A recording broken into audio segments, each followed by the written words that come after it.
ეთერშია თეთრი კარავი და დღეს გადაცემას ისევ მე გავუძღვები, ბატონი დიმიტრი.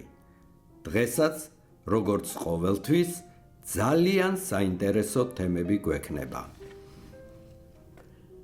მოუთმენლად ველოდი თქვენთან შეხვედრას, რადგან ჩვენი მსმენელების რიცხვი სულ უფრო და უფრო ფართოვდება და შესაბამისად საინტერესო ამბები და ისტორიებიც უხვად გვაქვს. დღეს ძალიან საინტერესო ხმოვან წერილებს მოგასმენინებ, რომლებსაც ჩვენი აქტიური მსმენელები გვიგზავნიან და თუ თქვენ ახლა პირველად გვისმენთ, იცოდეთ, რომ თეთრი კარავი ყველასთვის ღიაა. აბა, დავიწყოთ. მოგესალმებით ძვირფასო მსმენელებო. მივესალმებით თქვენს თეთრ კარავს. მე ვარ ნონა, 64 წლის პენსიონერი. ჩემი გულის ტკივილი მინდა გაგიზიაროთ, რადგან, როგორც ვხედავ, ეს პრობლემა არც არავის აინტერესებს და არც არავის აწუხებს. თითქოს ერთი შეხედვით უნდა გვიხაროდეს, როდესაც ჩვენს დედაქალაქში რამე ახალი შენდება, მაგრამ ასე არ არის, რაც დაემსგავსა ჩვენი ლამაზი თბილისი. მე სოლოლაკში ვცხოვრობ. ტვერელის ეკლესიაში დავდივარ მთელი ცხოვრება. ისე მიყვარდა ეს გზა, რომელიც სოლოლაკს ვერასთან აკავშირებს მთაწმინდის გავლით.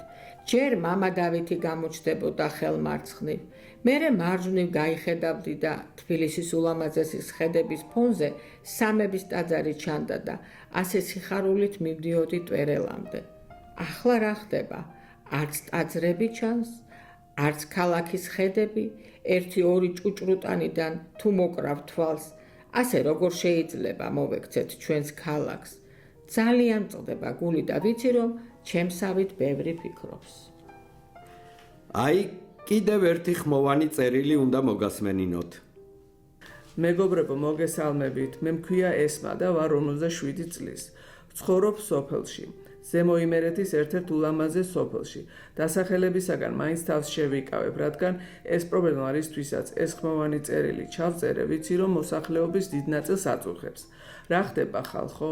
ჩემი მაქვს ძის ნაწარმიც, ხილიც, ბოსტნეულიც, საკვებზე ფულს თითქმის არ ვხარჯავთ, მაგრამ რა ხდება ხალხო? სადამდე შეიძლება ფასები იზრდებოდეს და იზრდებოდეს. ბავშვებისათვის რამდენი ხანია ტკბილეული ვერ მიყიდია და ახალი ტანსაცმელი. ჩვენი სოფლის ქალები კაპიკებში ვყიდით ყველს და ქალაქში აჯერ ძვირად ყიდია. ასე როგორ შეიძლება, ნუ თუ ვერ გამოინახა ის კავშირი ჩვენს, რომ ჩვენი ნაშრომი დაგვიფასდება და არც ყიდველს გააძრობენ ტყავს.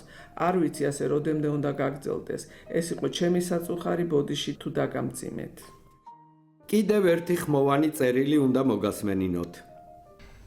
მე მქვია დიანა, ვარ 45 წლის, ვცხოვრობ გლდანის მე-7 მიკრორაიონში და ყოველდღე მიწევ სამსახურში ბაგებში სიარული.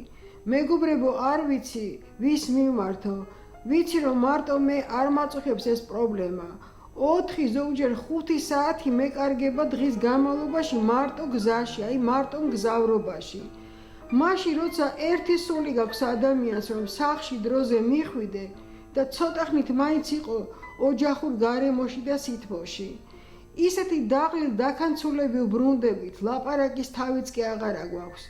ნუ თუ არ შეიძლება ამ საცობებზე ვინმე მიფიქროს, ვისევალება არ ვიცი, იზრუნეთ, რომ მოწესრიგდეს ამ ქალაქში ერთხელ და სამუდამოდ ეს საცობების პრობლემა, რომ დროზე დავბრუნდეთ ჩვენს ოჯახებში. მართლა ძალიან ბევრი პრობლემაა მოსაგვარებელი. ჩვენი საეთერო დრო ამოიწურა, მეგობრებო. მე ერთი კვირით გემშვიდობებით. აბა, მომავალ შეხვედრამდე.